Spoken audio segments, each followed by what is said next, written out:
আচ্ছা, আপনি কি কখনো ভেবে দেখেছেন আপনার জীবনের বেশিরভাগ দুঃখ কি বাইরের কোনো ঘটনার জন্য, নাকি আপনার ভেতরের কোনো এক অজানা যন্ত্রণার কারণে?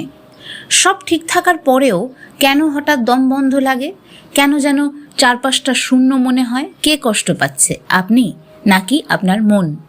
আমাদের মনে হয় অমুক মানুষটা আমাকে কাঁদাচ্ছে বা পরিস্থিতি আমার বিরুদ্ধে, কিন্তু সত্যিটা হলো কেউ কাউকে কাঁদায় না। এই সব কিছুর শেকড় লুকিয়ে আছে আপনার কর্মফলে, অর্থাৎ প্রারব্ধে। আপনার অতীত কর্মের বীজ আজ পরিস্থিতির রূপ ধরে আপনার সামনে এসে দাঁড়াচ্ছে। আমরা ভাবছি বাইরের জগৎ আমাদেরকে ভোগাচ্ছে, কিন্তু আসলে প্রারব্ধ মনকে ব্যবহার করে আমাদেরকে ভেতর থেকে ভেঙে দিচ্ছে। বেদান্ত বলছে এই গোটা জগৎটা একটা মায়া, আর এই মায়ার জালে আপনাকে আটকে রাখার সবচেয়ে বড় কারিগর হলো আপনার নিজের মন। মন যখন তমগুণে আচ্ছন্ন থাকে তখন শুধুই আলস্য, বিষাদ আর অন্ধকার আপনাকে গ্রাস করে। আর সেই মনই যখন রজগুণের প্রভাবে আসে তখন এটা চাই ওটা চাই করে হাজারটা কামনার পেছনে পাগলের মতো ছুটে বেড়ায়। এই ছুটে বেড়ানোতেই আমাদের যাবতীয় ক্লান্তি, যাবতীয় যন্ত্রণা। একবার গভীরভাবে খেয়াল করে দেখুন, আপনি যখন বলেন আমি খুব কষ্ট পাচ্ছি, তখন কি সত্যি আপনি কষ্ট পান? না, আপনি কষ্ট পাননি, কষ্ট পেয়েছে আপনার মন। আর আপনি ভুল করে সেই মনের যন্ত্রণাটাকে নিজের অস্তিত্ব বলে ধরে নিচ্ছেন। আপনি আর আপনার মন এক নয়, আপনি সেই মনের দ্রষ্টা। আর যাবতীয় যা অনুভূতি সৃষ্টি হয় আপনার মনে, দেখবেন আপনি বলবেন যে আমার মনটা ভালো নেই, আমার মনটা খারাপ। অর্থাৎ আমরা কিন্তু নিজেরাই বলছি যে আমাদের মনে সব কিছু হচ্ছে, কিন্তু আপনি তো আত্মা। তাহলে এই প্রারব্ধের চক্র আর মনের এই অনন্ত দাসত্ব থেকে মুক্তি কি করে পাবো? 90% মানুষই কিন্তু এই জায়গাটায় এসে ঘাবড়ে যায়। তারা জানেন না, বুঝতে পারেন না। শ্রী শ্রী রাম ঠাকুর খুব সহজ এবং অমোঘ একটা রাস্তার কথা বলে গেছেন। তিনি বলেছেন, শুধু নাম করো। কোনো কঠিন জপ তপের দরকার নেই, কোনো আড়ম্বর বা নিয়মের বেড়াজাল নেই। শুধু সরল বিশ্বাসে নিজের ভেতরে নাম করে যাওয়া।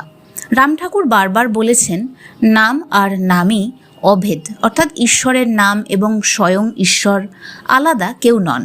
আপনি রাম, কৃষ্ণ, শিব, কালী, হনুমান যে নামই করুন না কেন, নাম করা মানে সেই পরম সত্তাকে নিজের মধ্যে নিয়ে আসা, নিজের কাছে নিয়ে আসা। এখানে কোনো বাহ্যিক উপাচারের প্রয়োজন নেই, শুধু আপনার ভেতরের টান আর অনুভবটাই আসল।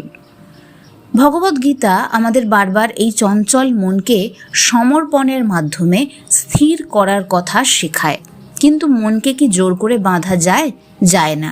এখানেই উপনিষদ আমাদের একটা অদ্ভুত সুন্দর পথ দেখায়।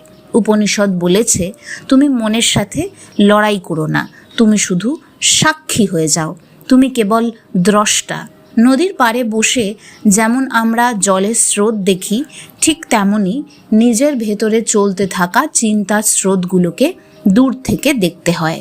যখন এই দ্রষ্টা ভাবের সাথে নামের মিলন হয় তখন আপনার ভেতরে এক অমোঘ রূপান্তর ঘটে।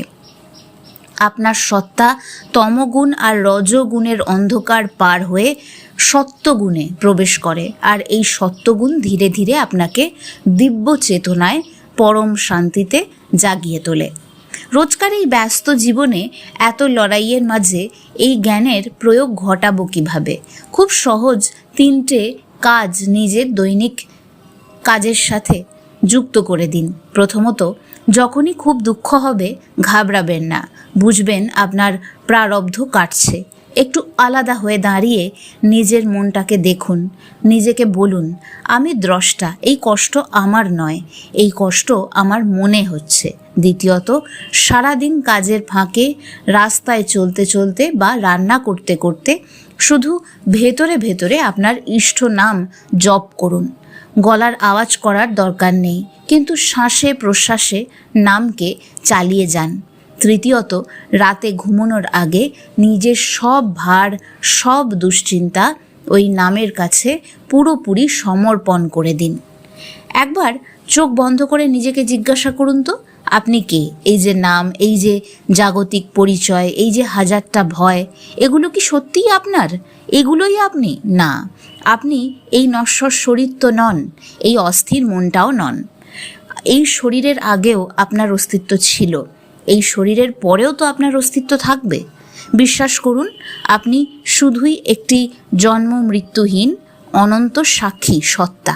প্রারব্ধ আসবে, প্রারব্ধ কেটে যাবে, মন অশান্ত হবে, আবার শান্তও হবে, কিন্তু আপনি চিরকাল অবিচল। শুধু নামটাকে শক্ত করে আঁকড়ে ধরুন, নিজের আসল পরিচয় আস্তে আস্তে আপনার মনে চলে আসবে। এই নামই আপনাকে আপনার আসল স্বরূপের সাথে আলাপ করিয়ে দেবে। জেগে উঠুন, নিজের ভেতরের সেই অনন্ত আলোড়নহীন রূপটাকে চিনতে শিখুন।